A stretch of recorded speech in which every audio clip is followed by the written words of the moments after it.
Hey, welcome back to Sober Now. I'm Jim LaPierre. Today I want to talk about the struggle that so many of us have to receive love. It's not something I really hear talked about very much.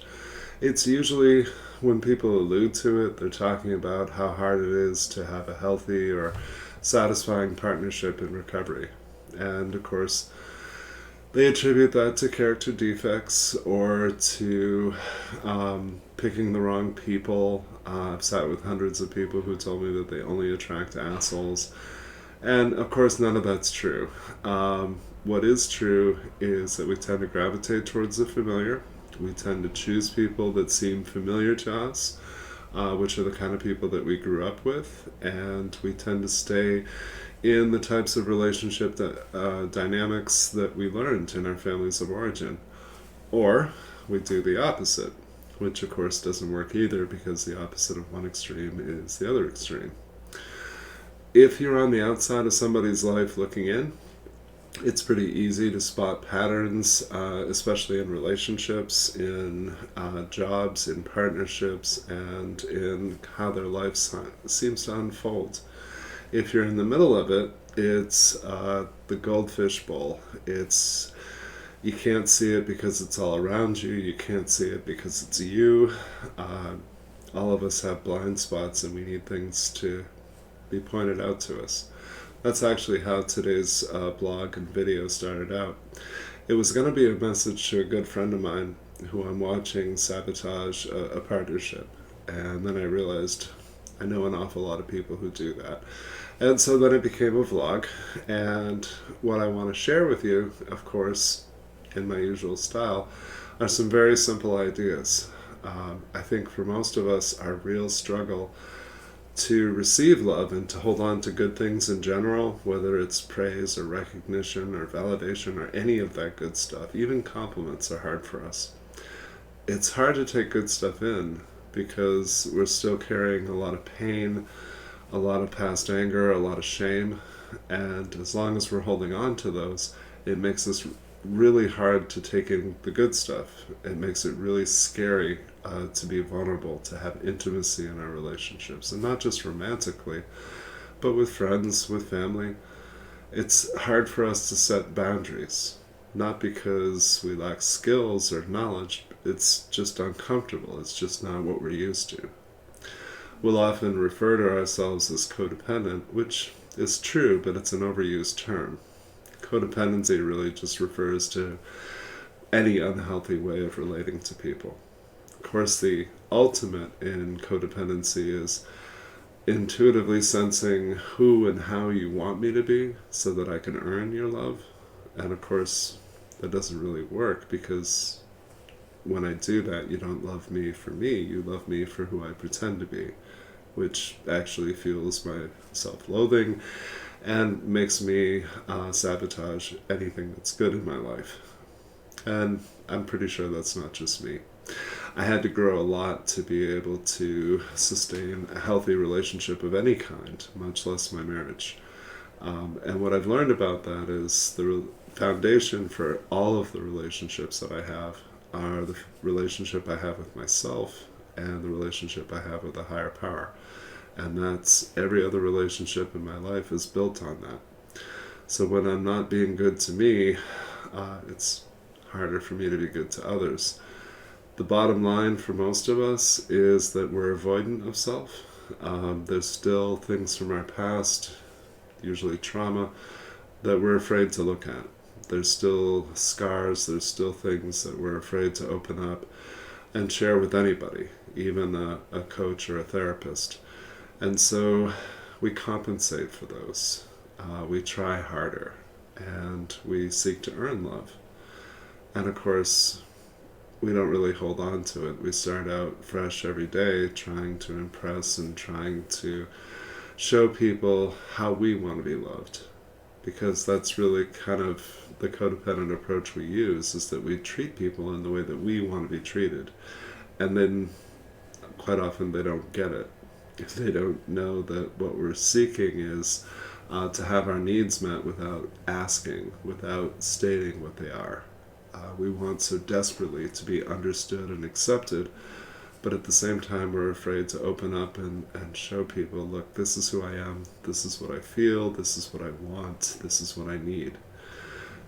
And so we go in patterns. There's times when we're hopeful but fearful at the same time. And so the codependent approach is when I want reassurance that someone is committed to me or loves me, then maybe I push them away just to see if they come back. And that's understandable, but of course we forget that it hurts to be pushed away. And sometimes you push one time too many, and then they're gone. And then you say to yourself, see, you left, just like I knew you would. Other times we're coming from a place of shame where we don't deserve the people in our lives, and so we try to give them a head start. We try to push them along. We figure they're going to leave sooner or later anyway, so we might as well help them to understand that they're wrong about us. We're not as good as they think we are. We live in fear of disappointment. We live in fear of the loss of love. And so for many of us, the way we respond to fear is we self-sabotage. We want control. And the easiest way for us to take control is to shoot ourselves in the foot. And those self-fulfilling prophecies are really a big part of our modus operandi. I see that a lot. I see folks struggling to take in good things, fighting to hold on to pain.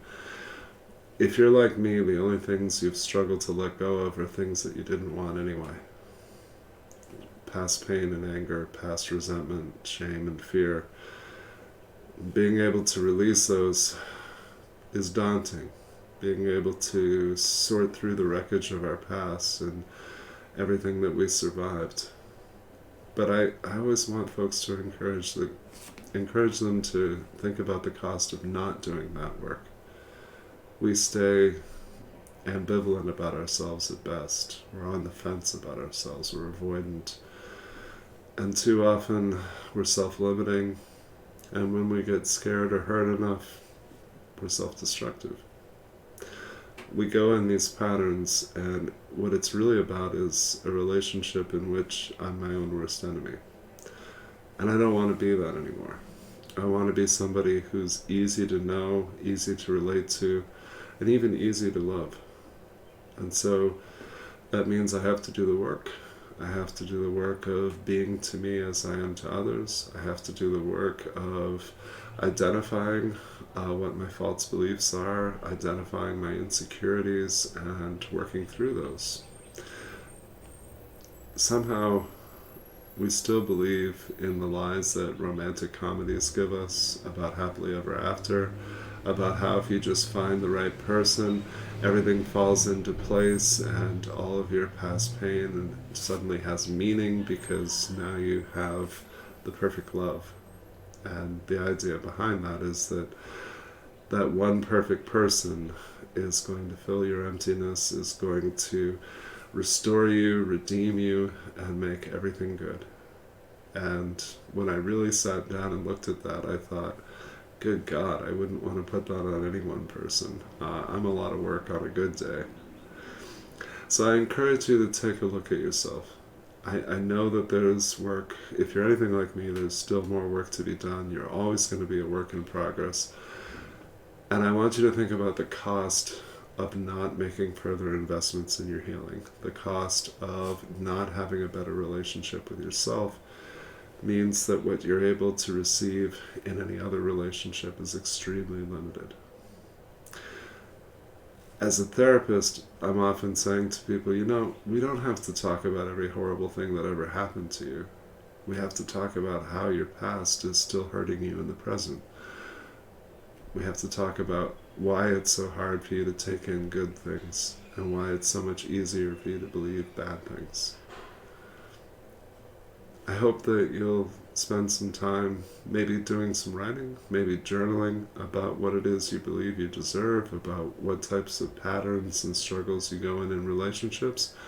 And I hope that you'll let some people help you in terms of finding those connections, how you relate to you, and how that affects your relationships with others. I'm confident that if you're in recovery, you can have a healthy and satisfying partnership.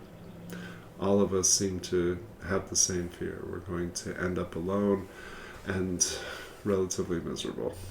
And we have a nasty habit of making our fears come true. So please take some time today, make that further investment in the relationship you have with you, the relationship with something greater than you, whether that's nature or a family or an organization or a 12-step fellowship or whatever that is. If you're anything like me, you need some help getting out of your own way. It's hard to break patterns in terms of it's emotionally draining and stressful to do that, but I promise you that it's never complicated to break patterns. All it takes is doing something different. So be honest with yourself. If you are noticing some fear, look for the ways in which you're trying to take control of something you can't control, and instead make the investment of letting some folks help you. Turn to some folks with lived experience. Turn to people who seem to have what you want, or turn to a therapist. And let's address those issues so that you can have a greater quality of life. And bear in mind, every investment that you allow into you means that you have that much more to give others.